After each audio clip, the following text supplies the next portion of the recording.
একটা পোস্ট অফিসের আন্ডারে 600 এলে পশ্চিমবঙ্গে তথা ভারতবর্ষে প্রচুর পোস্ট অফিস আছে যেখানে এরম চিঠি আসছে, তাহলে এত কোটি কোটি লোকের আধার কার্ড কি বাতিল হয়ে যাবে? বাতিল হয়ে গেলে তারা কোনো কাজ করতে পারবে না, তারা কোনো ব্যাংকের কোনো কাজ করতে পারবে না, তারা কোনো জমি জায়গা সংক্রান্ত কাজ করতে পারবে না, তারা কোনো আধার দিয়ে যা যা কাজ হয় কিচ্ছু করতে পারবে না। আমাদের এখানে প্রায় 600 এই আধার ডিঅ্যাক্টিভেশনের লেটার এসছে, হ্যাঁ বন্ধুরা, এবং প্রত্যেকের মাথায় হাত পড়ে গেছে যে এইবার আপনার নাম্বারটা না তো। আমি বলবো ভিডিওটা প্রথম থেকে শেষ অবধি দেখতে। যাদের অলরেডি আধার কার্ডের এই ডিঅ্যাক্টিভেশনের লেটারটা চলে এসছে তাদের আর চিন্তা করবেন না, তাদের জন্য সমাধান আছে। এবং যাদের এখনও আসেনি তারা কি করে বুঝবে যে আমার আধার কার্ডটা সঠিক আছে বা আমার এই লেটারটা আসবে না। প্লাস অনেকে আগের ভিডিওতে প্রচুর কমেন্ট করেছে, আপনারা বলেছেন যে আধার ডিঅ্যাক্টিভেশন অ্যাক্ট 28A যে অ্যাক্টটা সঠিক তথ্য বা ডিটেল আমি বলিনি, সেটা আমি এই ভিডিওতে বলবো। এবং আমি বলে দেবো এই আধার ডিঅ্যাক্টিভেশন অ্যাক্ট 28 এটা কী কী পয়েন্টের উপর ভিত্তিতে করেছে সরকার, বা এই অ্যাক্টটা কী ডিটেল আমি একটা স্ক্রিন শেয়ারের মাধ্যমে দেখিয়ে দেবো এবং আপনাদের বুঝিয়ে দেবো। দ্বিতীয় কথা, আগের ভিডিওতে আমি যেহেতু বলেছি 1947-এ ফোন করুন, তারা সেখান থেকে ডিটেল বলে দেবে। একজন বলেছে যে সেখানে এনরোলমেন্ট নাম্বার চেয়েছে, সেটা কোথা থেকে পাবো, সব জানবো এই ভিডিওতে। আমি বলবো ভিডিওটা প্রথম থেকে শেষ অবধি দেখতে, এবং চ্যানেলে যারা নতুন আছেন অবশ্যই চ্যানেলটাকে সাবস্ক্রাইব করে রাখবেন। এইটার অনেক তথ্য আসবে, আমি স্ক্রিন শেয়ারের মাধ্যমে দেখিয়ে দেবো একটা একটা ধরে পয়েন্ট, এবং আমি বলবো ডিটেলে দেখাবো। অতএব ভিডিওটা একটু বড় হবে, স্কিপ করবেন না। কোনো সমস্যা হলে অবশ্যই কমেন্ট করে জানাবেন। এই ভিডিওতে না বুঝতে পারলে কোনো সমস্যা হলে আবার কমেন্ট করবেন, আমি পরের ভিডিওতে আবার জানাবো। অতএব দেরি করবো না, চলুন শুরু করি। নমস্কার, আমি চিরঞ্জিত মাইতি, আপনারা দেখছেন শ্রীহরি ডিজিটাল। বিভিন্ন ধরনের সরকারি আপডেট থেকে বিভিন্ন ধরনের সরকারি ডকুমেন্টের তথ্য এই চ্যানেলে তুলে ধরা হয় এবং বিভিন্ন ধরনের সমস্যার সমাধানের চেষ্টা করা হয়। ব্যাপারটা হচ্ছে এই লেটারটা যেটা আসছে আধার ডিঅ্যাক্টিভেশনের বিষয়ে, সেটা হলো প্রত্যেকটা মানুষ যারা কিনা আধার এনরোল করেছে, যার পরে তারা কোনো কাজ করেনি, যেমন আপডেটেশনের কাজ করেনি, বায়োমেট্রিক আপডেটের কাজ করেনি, বা ফোন নাম্বার লিঙ্কের কাজ করেনি, বা ডেটা বিভিন্ন ধরনের ডেটা ডকুমেন্ট আপডেটের যে কথা বলা হয়েছিল বেশ কিছুদিন ধরে চলছে, প্রায় 6-7 মাস ধরে চলছে, সেটাও অনেকে করেনি। প্রথম পয়েন্ট যেটা, আমরা কী করে বুঝবো আমার আধার কার্ডটা ডিঅ্যাক্টিভেট হয়েছে? প্রথমে ক্রোম ব্রাউজারে চলে আসবেন, মাই আধার বলে সার্চ করবেন, করলে এরকম একটা ইন্টারফেস চলে আসছে। আপনারা পুরো নিচে চলে আসবেন, এই জায়গাটা চেক আধার ভ্যালিডিটি, এই চেক আধার ভ্যালিডিটি এখানে ক্লিক করবেন। করার পর এখানে আধার নাম্বার আর এখানে এই ক্যাপচা কোডটা এখানে বসিয়ে দিয়ে প্রসেস বাটনে ক্লিক করবেন। করলেই আপনার যেটা শো করবে সেটা আমি দেখাচ্ছি। যদি এইটা শো করে, যদি আপনার এইরকম স্ট্যাটাসটা শো করে, আধার নাম্বার এত has been deactivated under regulation 28 of the Aadhaar enrolment and update regulation 2016, এইটা যদি শো করে তাহলে আপনার আধার কার্ডটা ডিঅ্যাক্টিভেটেড হয়ে গেছে, এটাও জানতে পারলেন। এবার জানবেন আপনারটা ডিঅ্যাক্টিভেটেড নেই, চালু আছে, সেটা কি করে জানবেন? ওই একই প্রসেস, আপনারা যাবেন এখানে আপনার আধার নাম্বার আর এই ক্যাপচা কোড বসিয়ে প্রসিড বাটনে ক্লিক করবেন। আমি আধার নাম্বার ক্যাপচা কোড বসিয়ে আপনাদের দেখিয়ে দিচ্ছি। দেখুন এরকম একটা ইন্টারফেস খুলে যাবে, এই যে এখানে চলে আসছে। আমি প্রসিড বাটনে ক্লিক করার পর দেখুন ইন্টারফেস খুলে গেল এবং আধার নাম্বার এখানে রয়েছে, আধার ভেরিফাইড কমপ্লিটেড, আর এক্সিস্ট লেখা থাকবে এরকম, আর এখানে টিক মার্ক থাকবে, দেখতে পাচ্ছেন। আর এখানে আপনার যে আধারের যে ডিটেলস সেটা চলে আসবে। এটা বোঝা গেল আপনার আধার কার্ডটা হিসেবে ডিঅ্যাক্টিভেটেড নেই, আপনার আধার কার্ড চালু আছে। এবং আগেরটা দেখালাম আধার কার্ড ডিঅ্যাক্টিভেট হয়ে গেলে এরপর আসবো এর সমাধান। যাদের ডিঅ্যাক্টিভেশন হয়নি এখনও পর্যন্ত তারা কি করে রাখবেন, তাদের কোনো সেক্ষেত্রে আর ডিঅ্যাক্টিভেশনের চান্স থাকবে না। প্রথম কথা, তারা ডকুমেন্ট আপডেট করে রাখবেন। ডকুমেন্ট আপডেট কীভাবে করতে হয় আমি আমার চ্যানেলে ভিডিও আছে, এবং এই ভিডিওর শেষে থাম্বনেইলে আমি দেখিয়ে দেবো, বা আই বাটনে আপনারা পেয়ে যাচ্ছেন। সেইভাবে ডকুমেন্ট আপডেট করে নিতে পারেন ফোন থেকেই।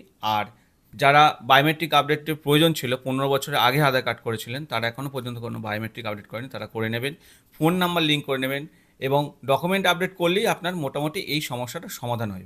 এবার ডিটেলে চলে আসবো 28A অ্যাক্টটার বিষয়ে। 28A অ্যাক্ট যেটা ছিল সেটা কিনা খুবই গুরুত্বপূর্ণ, এবং আগের ভিডিওতে ডিটেলে দেখাতে পারিনি, তাই এই ভিডিওটায় পুরো ডিটেলে দেখাতে চাইছি।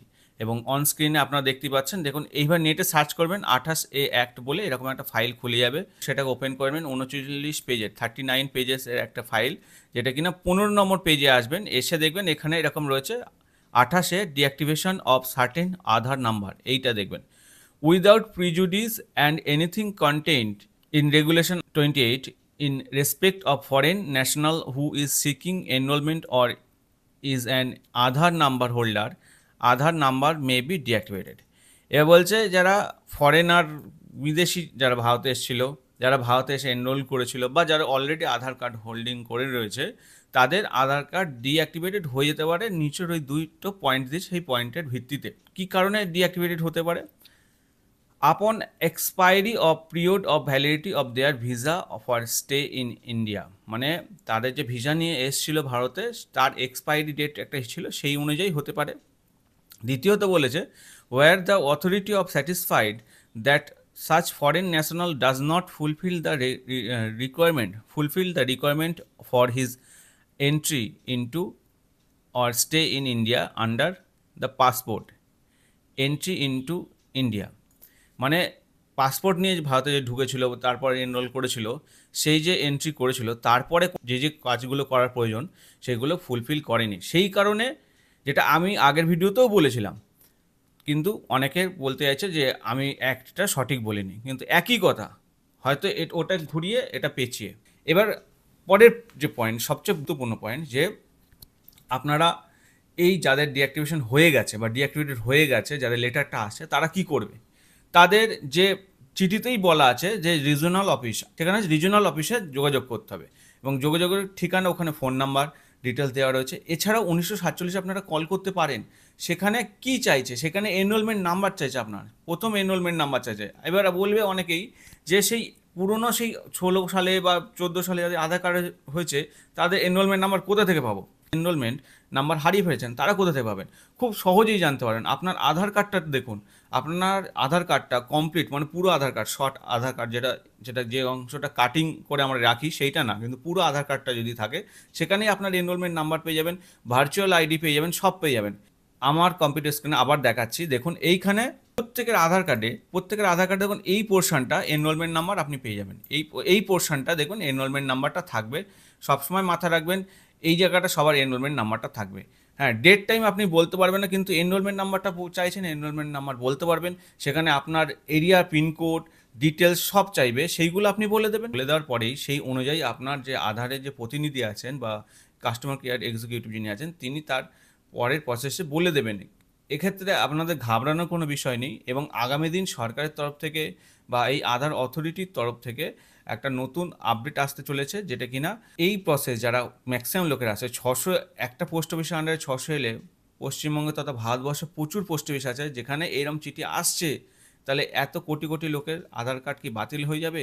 বাতিল হয়ে গেলে তারা কোনো কাজ করতে পারবে না, তারা কোনো ব্যাংকের কোনো কাজ করতে পারবে না, তারা কোনো জমি জায়গা সংক্রান্ত কাজ করতে পারবে না, তারা কোনো আধার দিয়ে যা যা কাজ হয় কিচ্ছু করতে পারবে না। দেখা গেলো তার মধ্যে অনেকেই ইনকাম ট্যাক্স হোল্ডার আছে, অনেকে সরকারি চাকুরি আছে, এরকমও হয়ে গেছে এখন। তারা কোথায় যাবে?